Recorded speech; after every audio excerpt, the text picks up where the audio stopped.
We had a commitment on Thursday, so I planned on trying to put out a video Friday. I was traveling, and I ended up in the airport for like 9 hours, and that was not fun.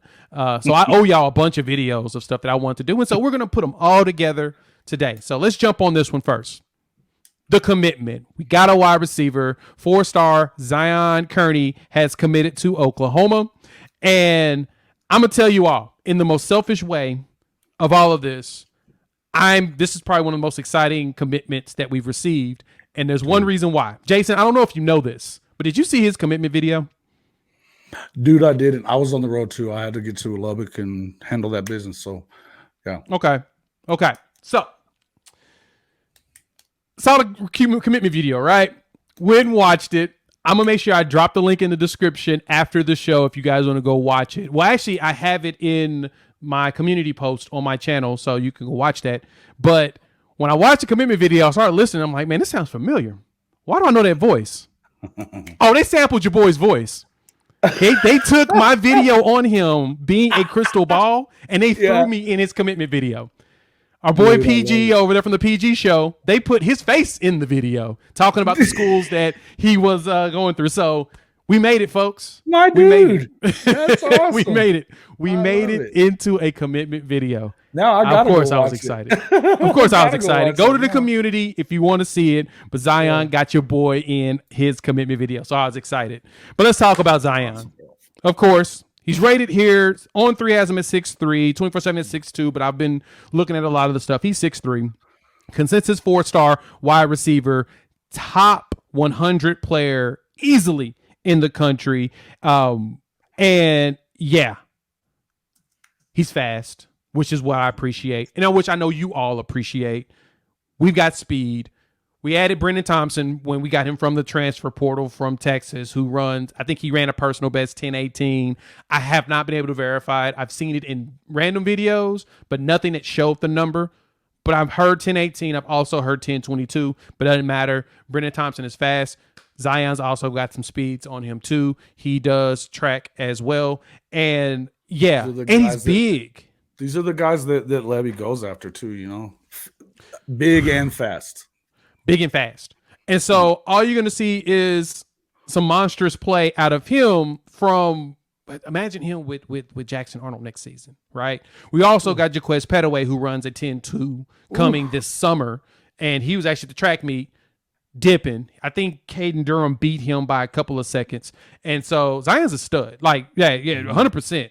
He is a stud and probably one of the best, which is funny to me at his current rating. I am surprised that he's not a 5-star yet. He will be. I'm gonna be honest. I think he's gonna finish mid-season. I would think. I think mid-season to the end, he's gonna be a 5-star. He ran as a junior a 10.89 in the 100, which is still blazing. That's like 600ths of a second behind Jaquez. So it's yeah. So the good thing for him is that if he was in another state besides in Mission, Texas, he would probably be a state track All-American. But because he's in Texas with a whole bunch of fast dudes who just run track only and they go for the Olympics. Correct. Yes. That's almost Olympic speed. Period. Dude, we saw DK Metcalf run that. And something that I've been to the state track meet before, for the big schools and stuff like that. And I got to tell you that they break records. I went one time to Austin and watched it, and it was just ridiculous, the speed. And the guys that were in the district that I was covering were supposed to be super fast. And they're getting mobbed by these guys. It was just there's so much speed there. I mean, they call Florida the speed state, but there's a lot of speed in Texas too. There is a ton of speed. And like I said, with Zion at his size, at about 6'3", almost 200 pounds, he's built already at the collegiate level. You can tell that he trains like he's ready to play college football. I mean, honestly, he's about built to play NFL football right now. And all we've got to do is just make sure this man's ready to play. Mm-hmm. Yeah. I mean, Jaquez looks like a linebacker, man. Petaway's pretty big. Yeah. But Zion, though, man, I am just excited, not only for the fact that your boy ended up in a commitment video, but at the same time that we were able to land another elite wide receiver. This is a Jalil Farouk type setup for me. And Farouk at about the same size.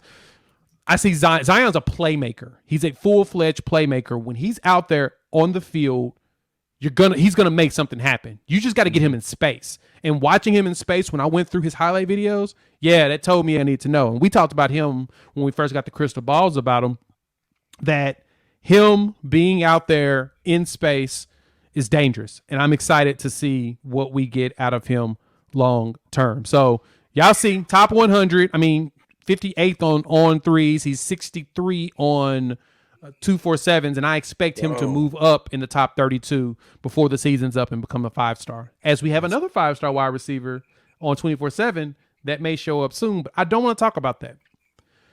I want to talk about another player, because the one thing that I get from everybody on a regular basis is questions about what's up with these defensive players, what's up with these elite recruits that Bates and them are working on. When are we going to get some words? So I'm going to tell you all this, and I'm going to say this in the nicest possible way that I can. The top defensive linemen in the country, everybody wants them. Everybody does. And when I went through the competition, with these 4 stars and 5 stars available, I went and looked at Clemson. I went and looked at Alabama. I went and looked at Ohio State. I went and looked at, Georgia.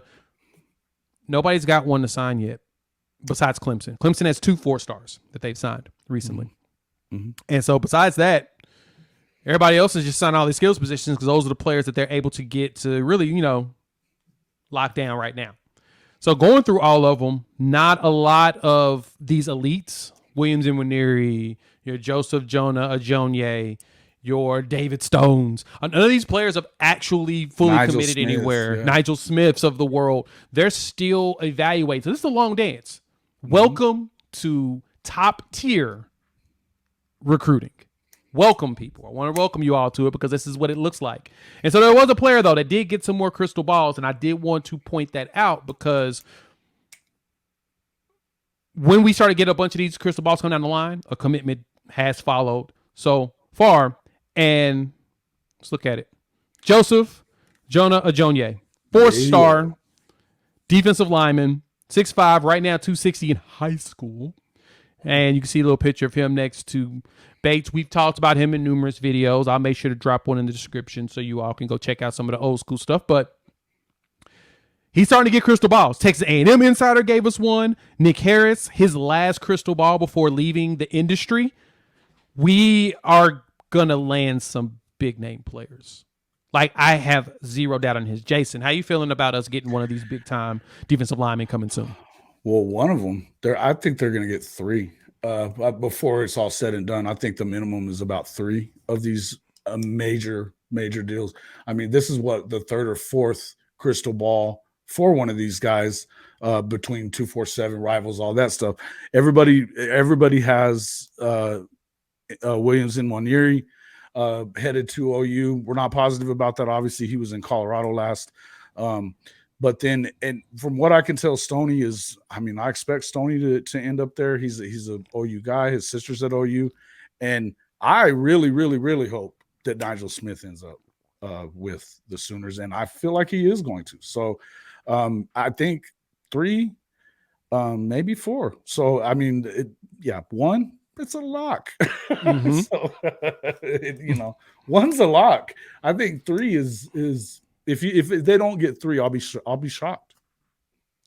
I agree. And with the way things have gone in recruiting for us, we're starting to see a lot of people gravitate to just throwing those crystal balls out there immediately. Like, yeah, I think these teams are going to get it. And I'm excited. This is what Sooner fans have been excited about. I'm seeing in the comments, we're hearing, can't wait for the season. But yeah, Neo, you're 100% right. There's nothing guaranteed until pen to paper. You are 100% correct on that. And so we have all the way till December to prepare for pen to paper. But I'm excited at where we're at, where we're set up, and where we're headed as Sooner fans. So be excited about seeing this crystal ball because your boy is very much excited about who we've got. And that's just it, man. We're starting to get players big time. So while you're here, thanks for pulling up. Hit the like button, hit the share button as well. Why? Because sharing is caring. And so